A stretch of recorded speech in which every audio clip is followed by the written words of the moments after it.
अदुगा खंगना मीदा पुहन करे मीदुना सिंगाक्रे पैसा मांगजर यान ता सिनेमा फाइनेंशियल लिटरेसी जेदुना मिंगोंदा पुहन बायबसे नंगी रिस्क ने नंगी ट्रस्ट फैक्टर दुने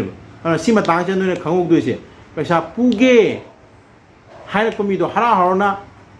फंगबो पामने अदु माना पैसा दु सिंगबा मतमददी अदुगी मोमोन मिनोक तुगा चप मानना सिंगबा ngam मी से क्या लेते अदुना यारिगै पैसा जे पुदनबो होना बाइस नंग well you know financially sound ओइदोइनी अदु इताई लाइबक फरे कईगुंबा खुदोंग थिबा थोक्तना मिंगोंदे पैसा पुगे हारगदी सिंगे हारिबा मतमदो अदुगी ममांगना सिंगबा ngamदबो होनो अदुने एटिकेट हारिस यान दाबा कईबदि पैसा सि याम क्लियर कट लेनगदौनेबा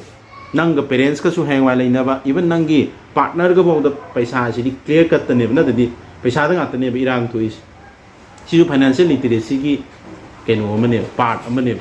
हाइरगदी याम पिक्प मानबा याम चंबा मानबा अदुबु सि खंगौगदौने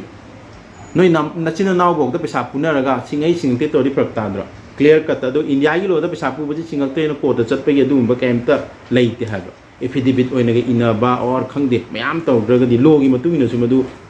हेक्टर कनु ओइदे हाब या लाइव ओइदे यारबा सिमा